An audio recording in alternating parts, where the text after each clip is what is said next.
Yes, j'ai une question. Alors que l'arrivée des vacances arrive, c'est quoi ton truc? Pour les vacances, c'est quoi ton truc? Plutôt montagne ou plutôt mer? Qui c'est qui est plutôt mer? Levez la main. Ok, je suis surpris. Qui est plutôt montagne? Je suis surpris, vraiment, c'est bien, bravo, bravo, bravo, bravo. Qui est ni l'un ni l'autre? Levez la main. D'accord. Qui est très musée quand même, quelques-uns. Qui est rien faire, vraiment rien faire? Levez la main. Qui est plutôt sport? Wow, pas beaucoup de sportifs dans cette église. Hein. Il faut vraiment que j'y remédie. Hein. Vraiment, on va faire des séries d'évangélisation sur le sport. Yes. Mais le titre de mon message, c'est son truc à Dieu, c'est la randonnée. Son truc à Dieu, c'est la randonnée. Et si tu veux faire ce qui lui plaît, il va falloir apprendre à marcher. Et là, tous les nouveaux se disent, c'est quoi cette église bizarre? Bienvenue. Les amis, moi, honnêtement, j'ai grandi avec des grands-parents qui aimaient tellement la randonnée. Et j'ai toujours détesté la randonnée. Détesté ça. Vraiment, je n'ai jamais compris, étant jeune, pourquoi les gens allaient simplement marcher. Genre le truc du dimanche après-midi, venez, on va marcher. Mais pourquoi faire? Mais on va marcher, on va être ensemble, on va marcher. Mais ça sert à quoi? Je n'ai jamais compris, sauf que j'ai découvert que ça peut être très bon de marcher. Amen. Et donc ces derniers temps, j'ai expérimenté de belles randonnées et je vous partagerai quelques petites expériences intéressantes. Mais regardons d'abord ce que la Bible dit et pourquoi je dis que le truc de Dieu, c'est la randonnée. Genèse 5, versets 21 à 24. Genèse 5, versets 21 à 24. Encore une fois, on est au tout démarrage de la Bible. On est dans les premières choses qui arrivent dans l'histoire de l'humanité et on parle là d'Hénoch. Hénoch, âgé de 75 ans, engendra Méthusélah. Hénoch, après la naissance de Méthusélah, marcha avec Dieu 300 ans. Ne râle plus jamais qu'une randonnée est trop longue. Hénoch marcha avec Dieu 300 ans. Et il engendra des fils et des filles. Tous les jours d'Hénoch furent de 375 ans. Hénoch marcha avec Dieu, puis il ne fut plus parce que Dieu le prit. Voyons la facette du Nouveau Testament. Qu'est-ce que le Nouveau Testament dit sur Hénoch? Hébreux 11, versets 5 à 6. Hébreux 11, versets 5 à 6. C'est par la foi qu'Hénoch fut enlevé pour qu'il ne vît point la mort et qu'il ne parut plus parce que Dieu l'avait enlevé. Car avant son enlèvement, écoutez bien, il avait reçu le témoignage qu'il était agréable à Dieu. Or, sans la foi, il est impossible de lui être agréable. Car il faut que celui qui s'approche de Dieu croie que Dieu existe et qu'il est le rémunérateur de ceux qui le cherchent. Il a reçu le témoignage qu'il était agréable à Dieu. Qu'est-ce qu'il a fait pour être agréable à Dieu? Il a marché avec lui. Qu'est-ce qui peut te rendre agréable à Dieu? Marcher avec lui. Et toute la Bible nous parle de cela. Toute la Bible nous parle de ça et après on va essayer de réfléchir qu'est-ce que ça veut dire. Mais Éphésiens 5, verset 8 dit, « Autrefois, vous étiez ténèbres et maintenant vous êtes lumière dans le Seigneur. Marchez comme des enfants de lumière. » Vous avez découvert Jésus, vous avez goûté à Jésus, vous êtes devenus des enfants de lumière. Bravo, mais c'est le moment de marcher. Ce qui va maintenant faire plaisir à Dieu, c'est que vous marchiez. 1 Jean 2, verset 6 dit, « Celui qui dit qu'il demeure en lui doit marcher aussi. » Ne dis pas que tu demeures en Jésus si tu ne marches pas avec lui comme il a marché lui-même. Ça veut dire que le modèle, notre modèle, c'est Jésus. On doit marcher comme Jésus a marché avec Dieu. Et enfin, Colossiens 2, verset 6. Ainsi donc, comme vous avez reçu le Seigneur Jésus-Christ, marchez en lui, étant enracinés, fondés en lui et affermis par la foi d'après les instructions qui vous ont été données et abondés en actions de grâce. Je dois marcher en lui parce que j'ai reçu le Seigneur Jésus. La foi, c'est comme marcher avec Jésus, c'est comme une randonnée jusqu'au paradis. La foi, c'est comme une randonnée jusqu'au paradis. Alors, tu vas me dire,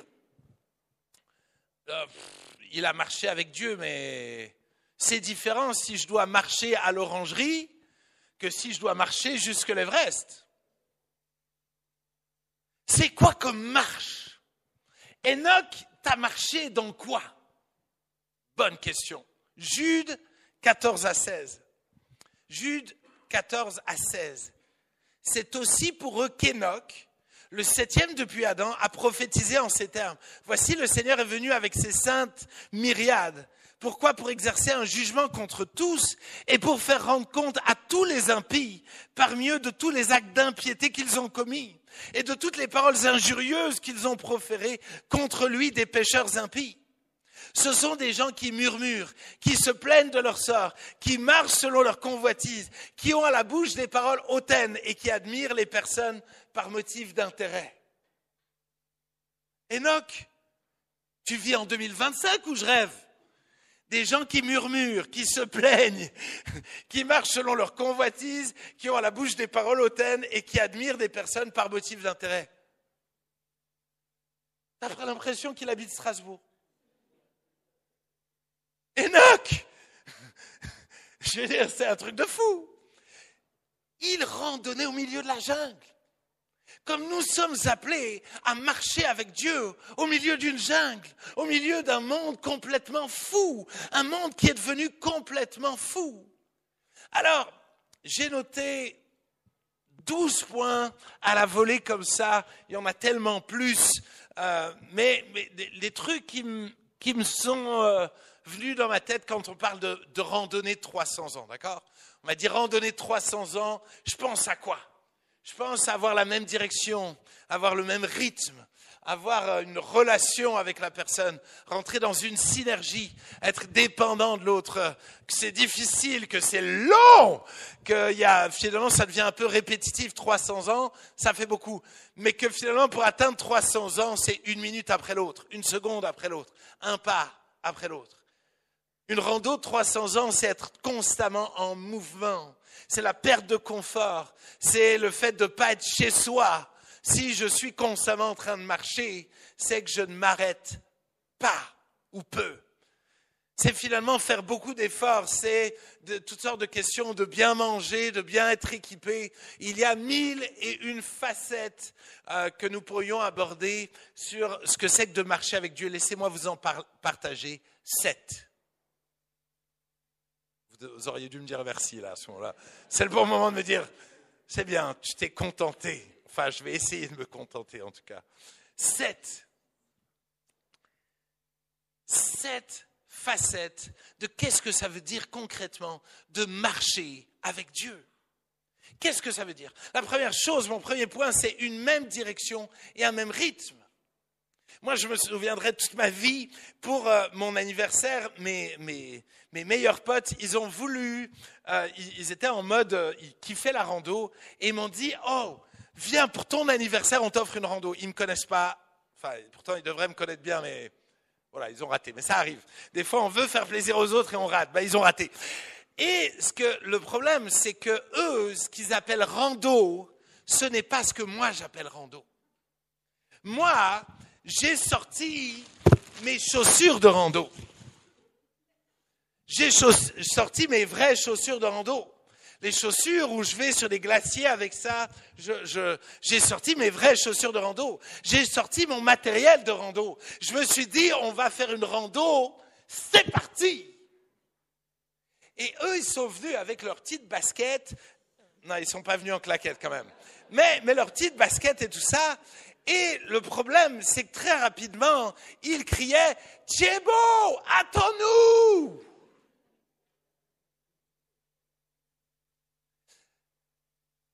Le problème, c'est que si tu veux marcher à ton rythme, alors tu ne pourras pas marcher avec Dieu. Parce que pour marcher avec Dieu, il faut marcher à son rythme. Et j'ai fait 2 sommets de 6000 mètres, je vous montrerai quelques photos tout à l'heure, mais j'ai fait 2 sommets de... Allez, on va montrer les photos tout de suite. Tu peux mettre la photo 8, 9, 10. Photo 8, 9, 10. Et j'ai fait 2 sommets de 6000 mètres au Pérou, et voilà quelques images. Tu peux mettre différentes images, des moments extraordinaires. On se lève tôt, mais c'est bien.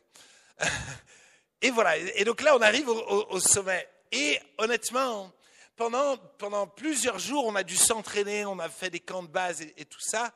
Et vous voyez le guide qui est tout devant, honnêtement, j'allais tellement plus vite que le guide.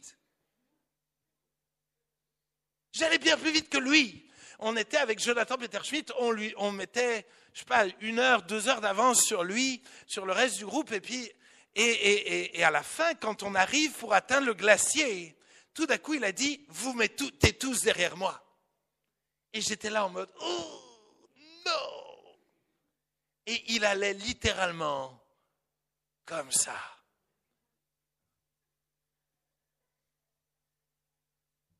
Et pour moi qui suis un fonceur, je suis là en mode « Ah !»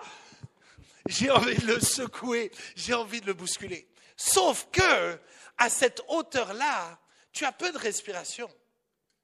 Et honnêtement, ce qui au début était frustrant m'a sauvé la vie. Parce que si j'avais foncé, je me serais épuisé et j'aurais dû abandonner. Le fait qu'il aille doucement m'a permis finalement d'économiser mon énergie et d'être capable d'aller jusqu'au bout. Trop souvent, on se croit plus fort que Dieu, plus intelligent que Dieu. On fait des choix comme si finalement, moi je sais. Tu sais rien du tout. Je vais vous le dire souvent ça.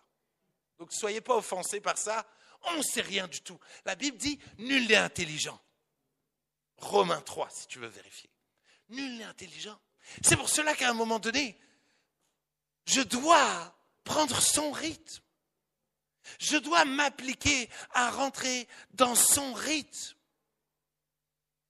Le problème, c'est que pour les gens comme moi qui sont des fonceurs, c'est que des fois, je dois apprendre à ralentir. Pour d'autres, tu vas devoir apprendre à accélérer. Amen. C'est-à-dire qu'encore une fois, c'est pas toi qui dois choisir le rythme de ta vie. C'est lui. La Bible dit que pendant 6 jours, tu dois travailler. Allô? 6 jours, tu dois travailler. Il y a un jour où tu dois te reposer. Amen.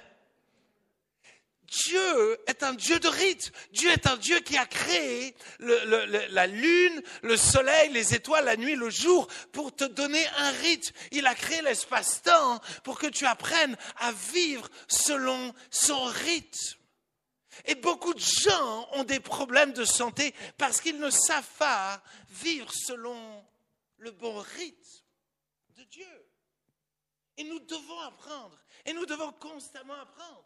Les musiciens le savent, combien il y a besoin parfois d'un métronome. Pourquoi?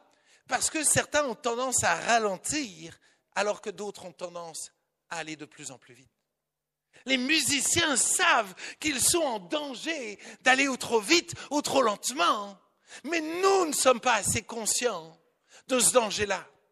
Et vous savez, c'est drôle parce que les gens se préoccupent beaucoup de moi et me disent « Ah, il faudrait que faut que tu ralentisses. Faut que tu en fais trop. » C'est pas à toi de savoir si j'en fais trop ou pas. Prie Dieu. Et préoccupe-toi déjà de toi. Honnêtement, Parce que si Dieu veut que tu accélères, il vaut mieux pour toi que tu accélères. Et si Dieu attend de moi que j'aille vite, il faut que j'aille vite. Pourquoi? Parce que ses plans s'accompliront au mieux à ce moment-là. C'est là où on va être épanoui. C'est quand on est dans son rythme. Encore une fois, le rythme, c'est qu'il y a des moments où je dois travailler 6 jours. Mais il y a un jour où là, je dois me reposer. Qu'est-ce que ça veut dire? C'est qu'encore une fois, il y a des périodes plus intenses que d'autres. Et nous devons apprendre à faire cela. C'est ce qui va faire plaisir à Dieu. Ça fait plaisir à Dieu quand on l'écoute, quand on écoute son rythme, quand on est capable de lui obéir, quand on est capable de dire aujourd'hui, je coupe mon téléphone. Aujourd'hui, repos. Aujourd'hui, par contre, Seigneur Jésus, je te consacre cette journée. Aujourd'hui, purée, je suis fatigué là, je rentre du boulot. Seigneur, je te consacre cette soirée. Je te consacre cette soirée. C'est pas mon jour de repos aujourd'hui. Je vais y aller à fond. Je vais aller à fond. Je vais aller visiter des frères et sœurs. Je vais aller encourager quelqu'un. Je vais aller témoigner à quelqu'un. Je vais aller amener une tarte aux pommes à ma voisine. Je vais faire quelque chose pour toi. Je me reposerai samedi prochain. Il n'y a pas eu de amen. C'est la tarte aux pommes. Je sentais que la tarte aux pommes, ça ne passerait pas. Je le savais. Moi, vous savez, celui qui m'impressionne, c'est Jésus. Jésus va dire, Jean 8, verset 29, « Celui qui m'a envoyé est avec moi. Il ne m'a pas laissé seul parce que je fais toujours ce qui lui est agréable. » J'aime ce Jésus qui, à un moment donné, est fatigué, il s'arrête à un puits. Et à ce puits-là, il va témoigner. Au moment où il veut se reposer, il ne se repose pas. Et quand ses disciples lui disent, mais qu'est-ce qui se passe? Et mange, ça va te faire du bien, ça va te renouveler. Il dit, je me suis déjà nourri. Ma nourriture, c'est de faire la volonté de mon Père. C'est-à-dire, Jésus savait quand il devait se retirer et quand il devait faire l'extra mile, le mille supplémentaire. Là où il devait, là, ok, c'est une période clé, ok, là, je vais un peu plus loin. Ça va? Amos 3, verset 3 dit, « 2 hommes marchent-ils ensemble sans en être convenus ?» Tout commence par une décision.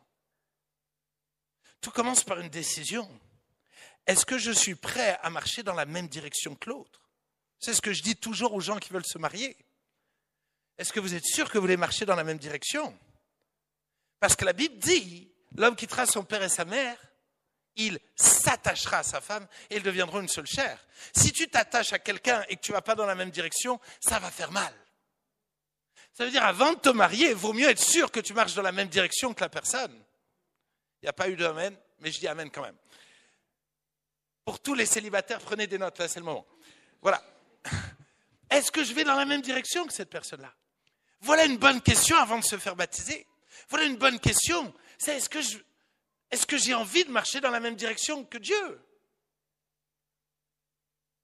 Est-ce que ce qui le préoccupe, je choisis que ça me préoccupe aussi? Est-ce que je suis prêt à m'accorder avec lui sur sa volonté? Et voilà ce qu'il va dire, que Jésus est le chemin. Tu veux marcher avec Dieu? Il dit, le chemin à prendre, la direction à prendre, c'est Jésus. Tu suis Jésus. Tu ressembles à Jésus. Tu imites Jésus. Tu marches comme Jésus. C'est ça le chemin dans lequel je vous invite. Amen? Ça va? Vous n'êtes pas encore énervé? Tant mieux. Deuxième point, une relation intime. Imaginez, tu marches avec quelqu'un pendant 300 ans. Il vaut mieux avoir des choses à se dire. Tu marches avec Dieu pendant 300 ans.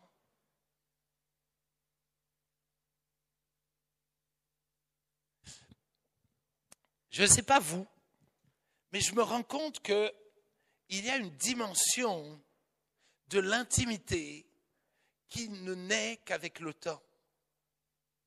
C'est-à-dire, plus tu parles, plus tu sais à la limite de quoi parler. Plus tu passes du temps avec quelqu'un, plus tu peux aller en profondeur. C'est pas genre, Ah, j'ai marché et puis maintenant on n'a plus rien à se dire. Tant pis, c'est fini. Non, non.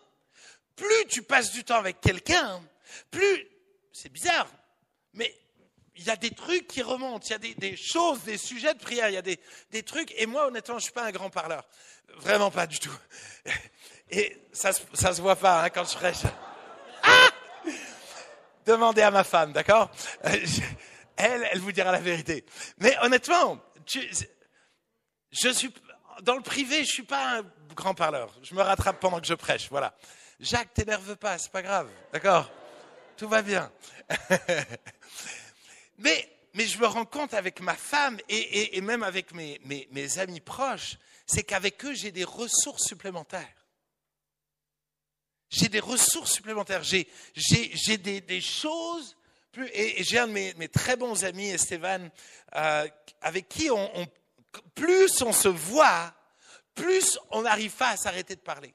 C'est, je pense, le seul humain au monde avec qui, des fois, j'arrive pas à m'arrêter de parler. Mais ma femme, des fois, je bug. Mais tout d'un coup, avec lui, mais je remarque que moins je le vois, plus de reprendre la discussion est difficile. Pourquoi je vous raconte ma vie? Parce que je trouve qu'avec Dieu, c'est pareil. Il y a des dynamiques de prière. Quand je suis dans une bonne dynamique de prière, tout d'un coup, j'ai envie d'y aller, je parle, je discute, ça peut durer des heures. Et il y a des moments où tout d'un coup, c'est moins bon, c'est plus dur, nanana. Et tout d'un coup, on est dans on est dans le dur. Non, ça arrive à personne ici. Je viens tout de suite à l'appel, vous priez pour moi, d'accord? Voilà, si je suis le seul. Non, honnêtement. Mais de me dire, et j'aime ça, j'aime cette idée, et on a 300 ans devant nous. J'ai pas à performer. C'est pas grave si aujourd'hui j'ai pas trop de choses à dire. Mais je vais te dire ce que j'ai dans le cœur. Je vais t'ouvrir mon cœur. Mais je vais m'appliquer à une chose. C'est à marcher avec toi. Et je dois dire qu'il y a des moments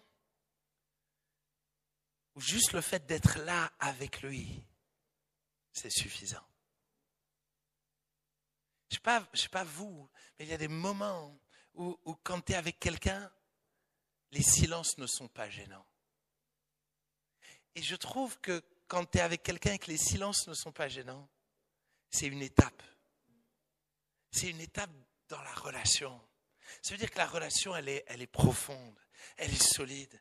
C'est ces moments où un regard suffit et tu te comprends. Et je disais dernièrement à un de mes amis, où je disais de prier pour moi, où je disais, je sens que je suis assez à l'aise à marcher avec Dieu toute la journée. J'ai Dieu avec moi, je vais le prier à tout moment, mais j'ai des fois plus de mal à mettre du temps vraiment à part où je fais rien d'autre. Là, c'est un enjeu, c'est la grosse bataille. Mais qu'est-ce que j'aime le fait qu'il est tout le temps avec moi. La nuit, le jour, quand je vais me coucher, dans ce que je regarde, dans ce que j'écoute, c'est trop bon. Honnêtement, c'est trop bon. Et c'est fou parce que j'ai l'impression que beaucoup de gens, vous avez beaucoup de mal avec ça. Vous faites votre prière le matin et après, Dieu, vous l'avez laissé dans votre chambre. Dieu, il veut marcher avec toi. Il veut aller avec toi au travail. Il veut aller avec toi dans tous tes défis. Et pour moi, il y a un équilibre. Je dois avoir des moments de qualité, mais je dois vivre avec. Je dois marcher avec. Je dois travailler avec. Je dois me réjouir avec. Je dois pleurer avec. Je dois être constamment avec lui. Et il aime ça. Il aime ça quand il est avec nous dans notre quotidien. Quand il y a 2 nuits, il était 3 heures du matin. Analia, elle me réveillait toutes les, vraiment, elle nous empêchait de dormir. On a ma petite Capucine qui fait presque des nuits de 7-8 heures. Et la grande, Mais quelle grâce à 3 heures du matin où je suis en larmes devant Dieu, dire Dieu maintenant, et je mets ma main sur la tête d'Analia avec toute la douceur que je pouvais encore donner. Et je dis, Seigneur Jésus, maintenant, c'est vital.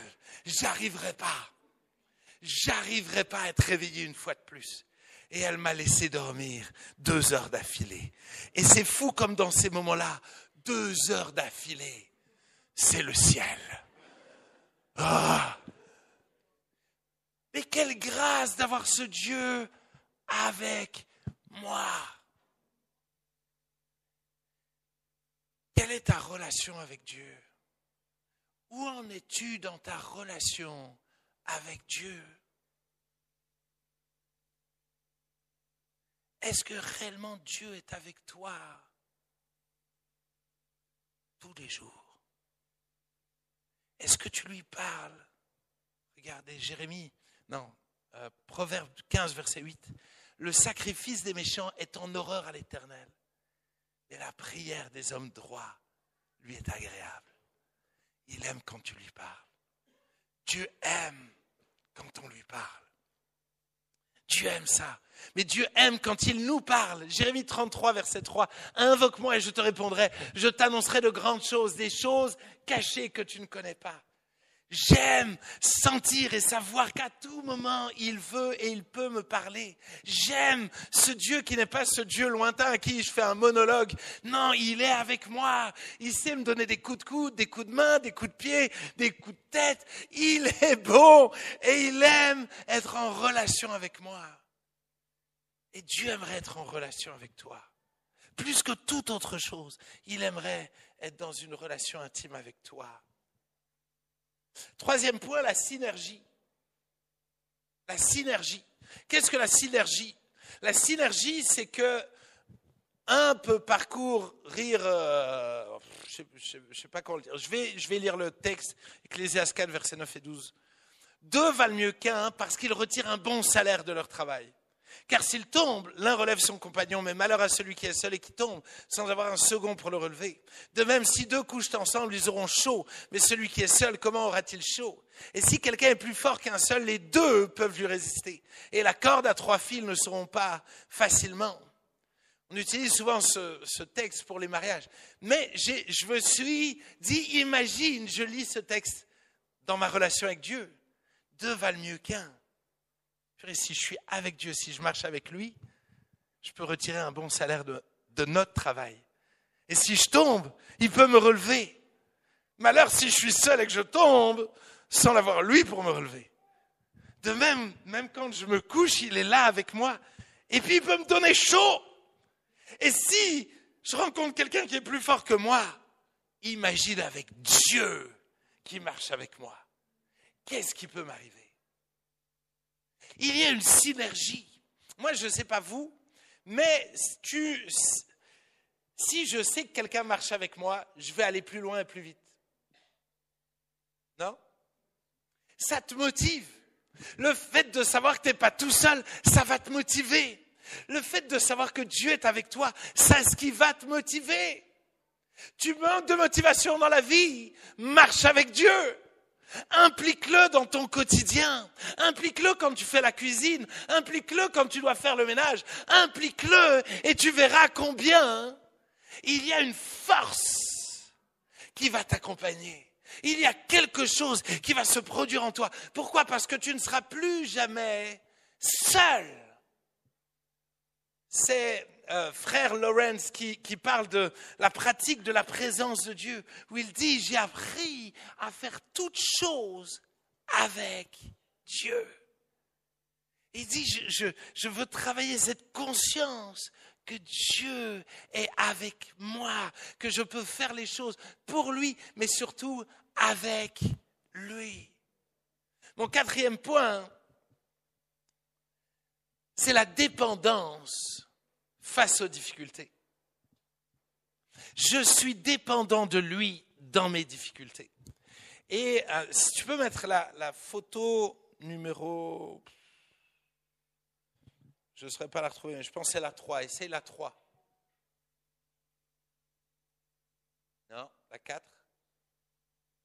La 4. À 4. Vous voyez, alors ça, c'est mes... alors, comment dire? Ici, c'est ma tante, Marianne. Voilà, enchantée. Ensuite, c'est ma cousine, Sophia. Ensuite, au milieu, c'est Camille, c'est une amie de Sophia. Ensuite, c'est Mathéo, mon cousin. Voilà. Et donc, ça, c'est moi. Et donc, là, on a fait une expédition au Grand Paradis. Je vous parlerai du Grand Paradis tout à l'heure. C'est intéressant. Et donc, on a fait une expédition à 4000 mètres. Comme je vous ai dit, je vais au Pérou et tout le monde devrait se dire, purée, c'est beau. Qu'est-ce qui fait que je peux faire tout ça? Grâce à ma tante. Sans ma tante, je marche à l'orangerie. Honnêtement, tu veux que je marche où? J'ai la chance d'avoir une tante exceptionnelle qui a un bon salaire, alléluia, et qui me permet de faire des trucs que je ne pourrais jamais faire. Qui a l'enthousiasme, qui a l'énergie, qui a les ressources, qui a les contacts avec des guides incroyables et tout ça, et elle me permet de vivre des aventures que je ne peux pas faire par moi-même. Et donc, c'est extraordinaire. Comment je peux me reposer sur elle? Mais elle est heureuse. Plus je me repose sur elle et que je lui laisse la joie de m'inviter, de m'impliquer dans ces événements, ça la rend heureuse. Parce qu'elle me voit heureux et épanoui dans ces projets qu'elle organise pour moi et pour elle. Finalement, elle se fait plaisir, elle me fait plaisir, on se fait plaisir. Et moi, tout ce que j'ai à faire, c'est à dépendre d'elle. Je suis pas en train de dire « Oh, ça c'est pas bien, oh non, je veux pas aller là-bas ». C'est pas moi qui paye.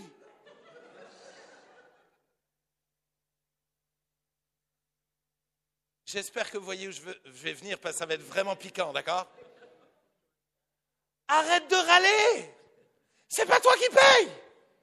T'as rien fait pour être sur cette terre. Tout ce que tu as, c'est un cadeau gratuit.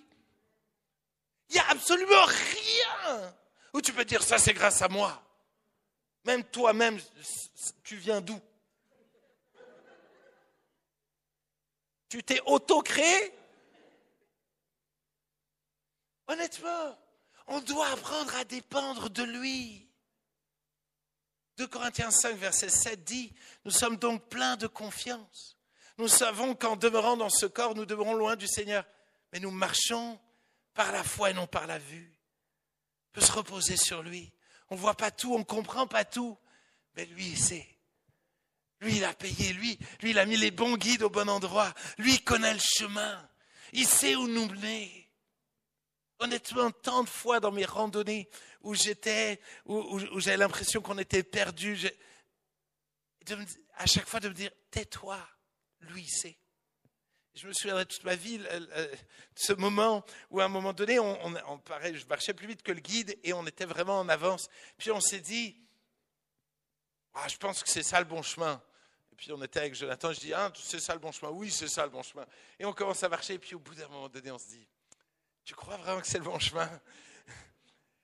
Et tu sais ce qui est extraordinaire, c'est que le guide était venu nous chercher. Le guide avait senti qu'on avait pris le mauvais chemin et il est venu nous chercher pour nous ramener sur le bon chemin. Mais c'est ça dépendre de Dieu, c'est ça dépendre de lui. C'est je peux dépendre de lui en tout temps et en toutes circonstances. Je m'appuie sur lui. Quand j'ai besoin d'habits, je peux lui demander. Quelques années, une jeune fille est venue me voir et j'aimais raconter toutes mes aventures de comment Dieu pourvoyait pour mes voitures, pour mes maisons et à quel point vraiment Dieu était fidèle. Et puis à un moment donné, elle vient me voir, elle me dit de quoi tu aurais besoin que Dieu pourvoie? Et je lui réponds la réponse suivante. Je dis, je sens que mes costards sont vraiment trop vieux. Et je ne cherche pas à être à la mode, mais je sens qu'il va falloir que j'ai de nouvelles choses juste pour prêcher. Et donc je lui partage ça. Elle dit, ok, je vais prier pour toi. Et donc elle prie pour moi. Et elle me croise 1 mois plus tard. Et elle vient me voir en mode, waouh! Alors, t'as reçu des costards? Je dis non, Et elle était découragée. Et je lui dis, surtout, sois pas découragée. Et je lui dis, je sais que Dieu a entendu ta prière et qu'il pourvoira au bon moment. Les amis, en janvier, j'ai reçu 2 nouveaux costards. Et honnêtement, alors qu'en janvier, je reçois mes 2 nouveaux costards, j'entendais comme Dieu rigoler dans sa barbe, en mode, je t'ai fait un peu attendre, mais ça valait la peine, non? Honnêtement, j'ai entendu ça du ciel. Et honnêtement, j'aime trop mes 2 nouveaux costards. Et je suis en mode, c'est le bon moment, Seigneur. Tu sais mieux que moi. Mais c'est ça, dépendre de lui. C'est pas être frustré parce que les choses n'arrivent pas tout de suite. Alors tu vas me dire, c'est facile, toi, c'était pour un costard. Je sais qu'il y a des situations plus compliquées que mes 2 costards, d'accord? Ce que je veux juste t'encourager, c'est à te reposer sur lui. T'énerver, râler, ça ne lui fait pas plaisir. Mais tu te rajoutes un problème. Parce que quand tu râles, tu te pollues la tête à toi-même premièrement. C'est pour cela, décharge-toi de ça. Tu as déjà assez de problèmes pour ne pas t'en rajouter. Amen. J'aime ce verset, Psaume 147, verset 10 à 11. Ce n'est pas dans la vigueur du cheval qu'il se complaît. On parle de Dieu. Ce n'est pas dans les jambes de l'homme qu'il met son plaisir. L'Éternel aime ceux qui le craignent et ceux qui espèrent en sa bonté. Dieu aime quand on espère en sa bonté. Il aime ça. Il aime quand on le craint. Et comme dit, on en reparlera suffisamment. Mais il aime quand on espère en sa bonté, quand on s'attend à lui, quand on l'implique dans notre quotidien. Il aime tellement ça. Il aime ça. Amen. 5e point, on arrive vraiment à la fin, j'espère que ça vous rassure. Longévité et répétition. Longévité et répétition. Honnêtement, c'est la facette que j'aime pas dans la randonnée. Honnêtement, j'aime trop la randonnée quand il y a un objectif, et Dieu merci, c'est le cas pour Dieu.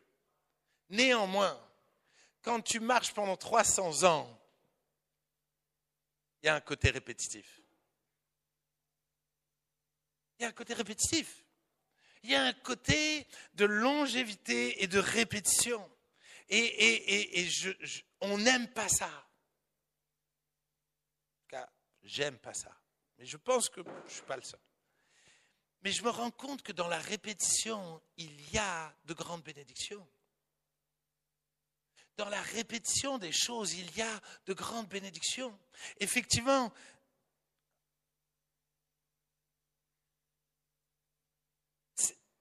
ça paraît être répétitif. Mais je suis passé d'un monde à l'autre, sans m'en rendre compte. Si je me focalise, oh non, j'aime pas faire toujours la même chose. C'est ennuyeux. Si maintenant, je dis, ah ouais, le monde, il est comme ça. Ah ouais, il est aussi comme ça. Si je ne l'avais pas, si c'est une question de, j'arrive pas à m'exprimer. C'est une question de perspective. C'est pas une question d'être focalisé sur la répétition. C'est une question de dire, je suis en train de me mener quelque part, ou Dieu est en train de me mener quelque part. Ma fille, je fais des répétitions constamment. Et honnêtement, ça rend fou parfois.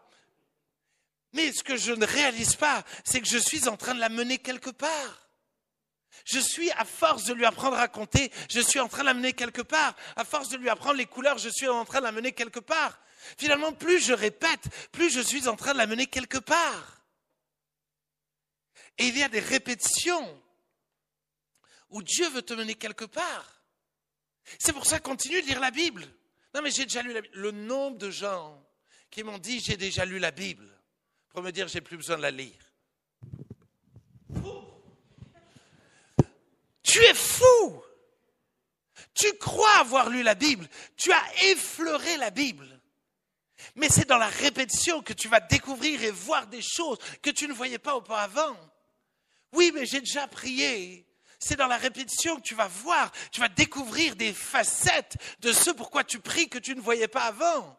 C'est dans la répétition, dans le fait d'aller à l'église à chaque dimanche et de voir les mêmes personnes. Et tu dis, purée, j'en ai marre de voir les mêmes personnes qui ne changent pas.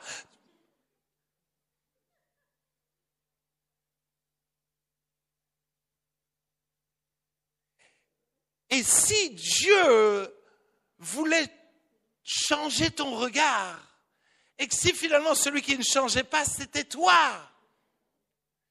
et que peut-être que tu as besoin de supporter les mêmes personnes pour qu'ils continuent de t'aiguiser, de te transformer, d'être utilisés par Dieu pour te secouer. Et tout le monde dit vous êtes des fous de dire amen à ça.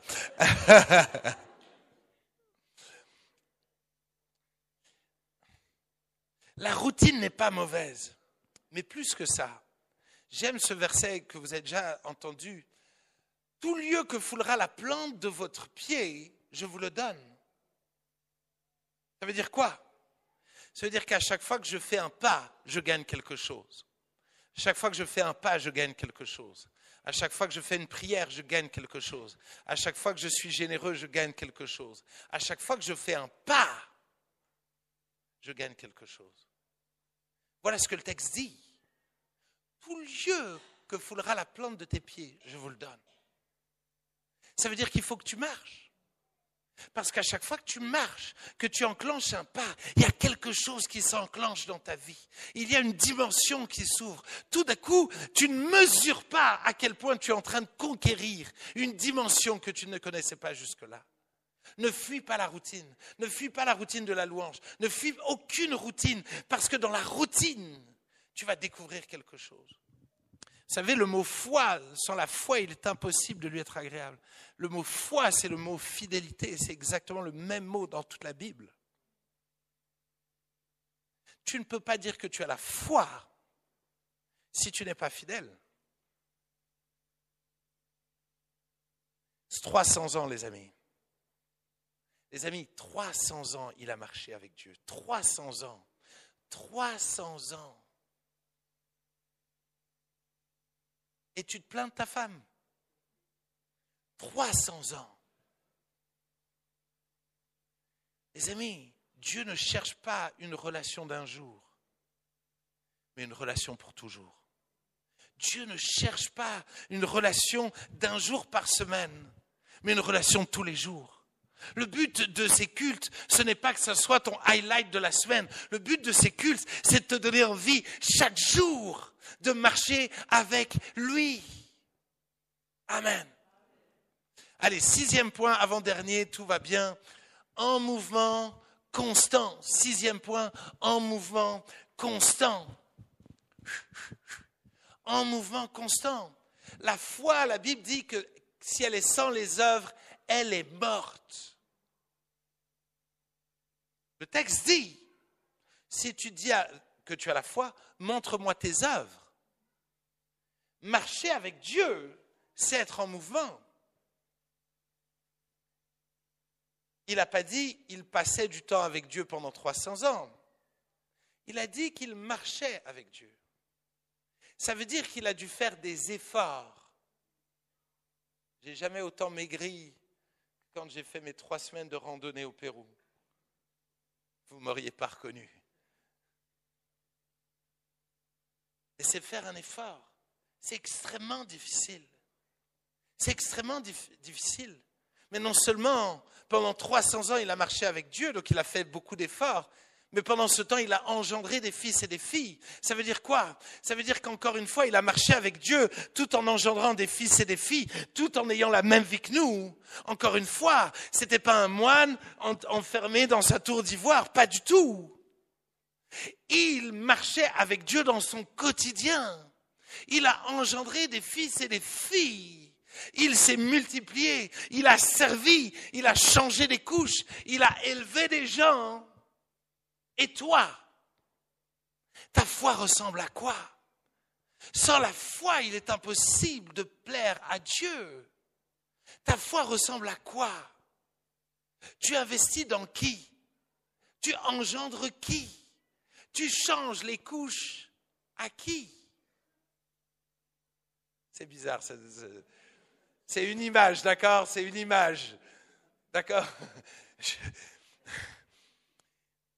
Les amis, je crois vraiment que nous devons retrouver une dimension de la foi, qui est une dimension de la foi beaucoup plus pratique. Encore une fois, j'ai ma relation avec Dieu, mais il y a une dimension pratique. J'étais très touché d'entendre que mon ami André allait aider constamment Michaela et ses deux jumelles. Ça m'a touché. Parce que André ne fait pas du blabla. Et ceux qui le côtoient, il ne fait vraiment pas du blabla. Et il a envie de mettre en pratique. Ma question, c'est toi, qu'est-ce que tu fais qui accompagne ta foi, pas qui remplace ta foi, qui est le fruit de ta foi? Qu'est-ce que tu fais? Qu'est-ce qu'on fait? Qu'est-ce qu'on met en œuvre? J'aimerais nous encourager à cela, à oser ne pas avoir juste une foi de grande bouche, mais une foi qui est pratique. Amen. En ce moment, j'ai plein de jeunes qui viennent me voir, dire « Tiens, j'ai pensé à ça. Tiens, j'ai l'impression qu'ils manquent ça dans l'église. » Et à chaque fois que je leur dis « Mais tu voudrais le faire ?» Ils disent « Ah ouais, j'aimerais trop. » Vas-y. J'aime ça. C'est ouvert aux autres aussi. Un verset qui m'a plu, et pour vous détendre un petit peu, 1 Samuel 2, verset 26, le jeune Samuel continuait à grandir et il était agréable à l'Éternel et aux hommes. Samuel, à ce moment-là, il ne faisait pas grand-chose. Il était au temple et il aidait au temple. Il faisait des petites choses. Mais ce qui touchait le cœur de Dieu, c'est qu'il faisait des petits pas. Il marchait avec lui avec des petits pas. Marcher avec Dieu, c'est pas marcher vite avec Dieu. Mais c'est être capable de grandir avec Dieu. Dire, je veux faire des progrès. Ok, je remarque que ma vie chrétienne, je ne mets pas beaucoup en pratique. Qu'est-ce que je peux commencer à faire de petit? Quel petit pas? Quel personne âgée je peux visiter? Quel petit pas je peux faire? Je ne peux pas encore faire des grands pas. Je ne sais pas faire des grands pas. Mais Seigneur Jésus, je veux faire des petits pas avec toi. Je veux marcher avec toi. Je veux être en mouvement avec toi. Je veux être en mouvement avec toi. Je veux être en mouvement dans ma foi. Je veux être en mouvement dans ma relation avec toi. Je ne veux pas m'arrêter. Je veux grandir. Je veux grandir. Je veux faire des progrès avec toi. Et mon dernier point, alléluia, mon dernier point, c'est être pèlerin sur la terre. Finalement, c'est ça. C'est ça qu'Enoch a vécu. Il a marché avec Dieu pendant 300 ans, puis il ne fut plus. Il n'est pas mort. Enoch fait partie des 2 seules personnes dans la Bible qui n'ont pas connu la mort. Dieu l'a enlevé. Tu sais pourquoi? Parce que Dieu passait tellement du bon temps avec Enoch, il a dit, bon, viens à la maison. Après la randonnée de 300 ans, il a dit, allez, viens boire un coup à la maison. Et ils sont partis au ciel. Et de me dire, quelle grâce pour nous de savoir pourquoi on marche. On marche avec Dieu parce que ce qui nous préoccupe, c'est Dieu. Et que le but de notre randonnée, c'est d'aller chez lui. Dans le grand paradis. Dans le grand paradis. Tu peux mettre les photos numéro 1 à 6, je crois. C'est ma première grande randonnée que j'ai faite là. Première grande randonnée. Et tout d'un coup, ma tante m'a parlé de marcher pendant 7 jours autour de la montagne du Grand Paradis. Et je lui ai dit, écoute, ça ne m'intéresse pas, sauf si tu me permets de faire le sommet. Et elle dit, ok, on va faire le sommet. Regardez cette photo, arrête sur cette photo. Quand tu es là-haut, T'as galéré à monter, mais t'oublies tout. Quand t'es en haut, il y a un sentiment. Ouh! T'as galéré un pas après l'autre, le guide qui marche lentement. Je veux dire, des galères, t'as l'impression que ça s'arrête jamais. Je veux dire, mais quand t'es en haut, tu t'es vu, oh, c'est magnifique. T'as une joie, t'as une satisfaction, t'as une vue extraordinaire. Les amis, on marche avec Dieu et on a une perspective. On a une perspective. On sait où on va au ciel. Quand on marche avec Dieu, on a l'assurance d'aller au ciel, au paradis, pour l'éternité. 300 ans, ça paraît long. Enoch te dirait, 300 ans, c'est rien. Alors qu'aujourd'hui, il est au ciel pour l'éternité. Dis quoi, 300 ans? Quoi, tu râles sur ta femme parce que tu es marié depuis 30 ans? Persévère, parce qu'il y a l'éternité qui t'attend. Persévère. Hébreux 11, versets 13 à 16. Écoutez bien, c'est dans la foi qu'ils sont tous morts, sans avoir obtenu les choses promises. Mais ils les ont vus et salués de loin, reconnaissant qu'ils étaient étrangers et voyageurs sur la terre. Ceux qui parlent ainsi montrent qu'ils cherchent une patrie. S'ils en avaient eu une en vue, celle d'où ils étaient sortis, ils auraient eu le temps d'y retourner. Mais maintenant, ils en désirent une meilleure, c'est-à-dire une céleste. C'est pourquoi Dieu n'a pas honte d'être appelé leur Dieu. Il leur a préparé une cité. Pourquoi est-ce que tu vis? Est-ce que tu marches avec enthousiasme vers le ciel? Est-ce que ça te motive? Est-ce que ça te préoccupe? Dans les tracas du temps présent, la Bible dit que les souffrances du temps présent ne sauraient être comparées à la gloire à venir. Je sais que c'est dur, je sais que c'est dur. Et puis attends, on va au ciel. On va au ciel. Il n'y a rien de meilleur que le ciel. Philippiens 3, versets 20 à 21. Mais notre cité à nous est dans les cieux, d'où nous attendons aussi comme sauveur le Seigneur Jésus-Christ, qui transformera le corps de notre humiliation en le rendant semblable à un corps de sa gloire, par le pouvoir qu'il a d'assujettir toutes choses. Tu es malade? Regarde au ciel, marche jour après jour en disant « Je marche vers le grand paradis, je marche vers le vrai grand paradis, je marche vers le ciel. » Amen. Ça, c'est ce qui fait plaisir à Dieu. Si les musiciens veulent se mettre en place, j'ai un dernier verset. C'est ma conclusion. Ma conclusion. Exode 33, verset 14 dit, l'Éternel répondit, je marcherai moi-même avec toi et je te donnerai du repos.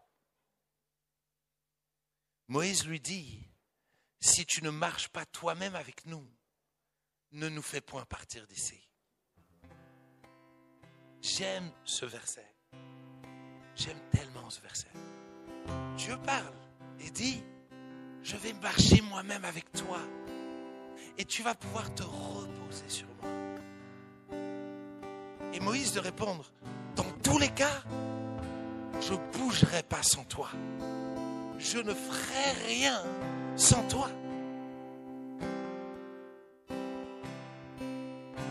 J'ai eu la chance, il y a une année, de faire une première rando avec Analia.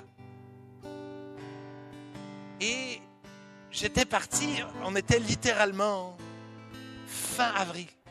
Fin avril, il faisait grand soleil. Et je m'habille et je suis en mode, je vais mettre en short. Tout d'un coup, je me dis, pour une rando, bon allez. Et ma femme était en mode, non, mets un bonnet à ma fille, mets-lui dans la main. Et vraiment, j'étais en mode, Mais j'ai dit, t'as décidé de marcher avec ta femme, laisse-la mettre ses bonnets et tout ça, et tu verras quand tu es sur la montagne. Et donc, elle l'habille, et je prends ce porte-bébé. Et alors qu'on arrive à la montagne, il y avait plein de neige. Il y avait jusque ça de neige. Je ne saurais pas dire la mesure que c'est, mais il y avait littéralement ça de neige. Mais moi, j'aurais ramené ma fille par moi-même. Elle serait allée en claquette, en t-shirt. Il faisait chaud beau dans la vallée. Et parce que j'ai su, Dieu merci, vous ne lui répéterez pas, écoutez ma femme, je compte sur vous. Tout d'un coup, j'étais reconnaissant qu'elle soit bien habillée. Mais vous imaginez qu'il faisait hyper froid. Ma fille était dans mes bras, agrippée à moi. Toute la randonnée, elle l'a fait en étant agrippée à moi.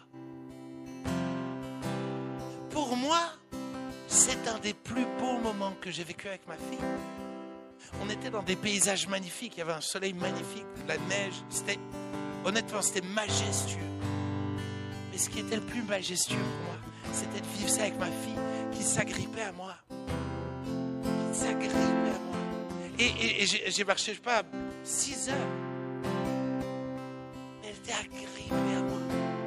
Et quand on est arrivé au sommet, vous savez ce qui nous attendait? Un restaurant de montagne. Forcément. Et tout d'un coup, on est arrivé. Et ma fille, tout d'un coup, a vu les tartes, a vu tout ça. Ses yeux se sont écarquillés. Et elle n'avait rien à payer. Enfin, c'est moi qui ai tout payé. Imagine Dieu. Imagine Dieu qui est en train de te dire, viens avec moi. Viens randonner avec moi. Mais je comprends pas pourquoi tu me mets des bonnets. Je comprends pas pourquoi il y a tout ça. Fais-moi confiance. Accroche-toi à moi. Accroche-toi à moi.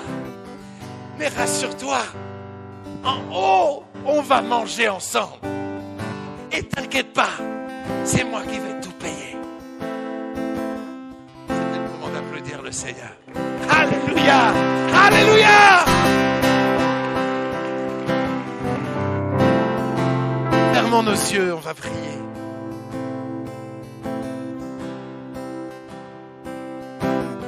Alléluia.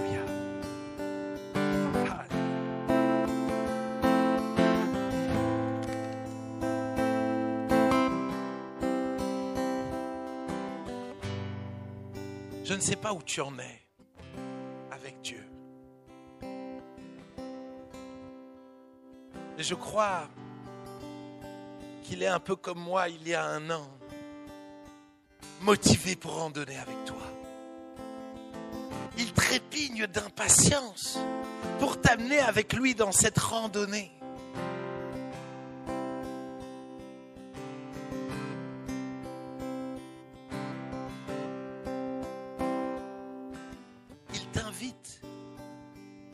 Il t'invite cet après-midi à lui faire confiance, à placer ta foi en lui, à t'abandonner à lui, à te soumettre à lui.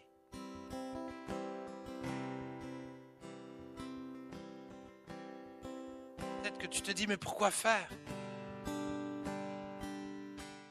Parce qu'il t'a vu vivre. Il a vu à quel point tu n'étais pas capable de gérer par toi-même la vie que tu mènes. Parce que tu as vu toutes les fois où tu as gâché tous ces moments avec ta famille, où tu as gâché tes finances, tu as gâché ta santé. Tu as vu à quel point tu étais perdu dans ton péché. Et il aimerait t'inviter pour prendre une nouvelle direction, un nouveau chemin, vivre selon une nouvelle manière de vivre. Il aimerait t'apprendre à marcher avec lui. Il Il aimerait te prendre dans ses bras, t'adopter. Et peut-être que tu te dis, mais je ne le mérite pas. Et c'est justement pour cela que Jésus est mort sur la croix. Parce que tu ne le mérites pas. Parce qu'aucun d'entre nous ne méritons Dieu. Nous ne le méritons pas.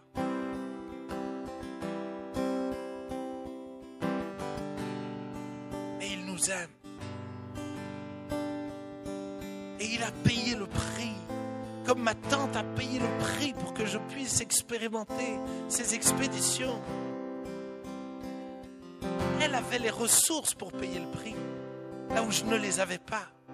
Mais Dieu a les ressources pour payer le prix, pour te mener jusqu'au ciel.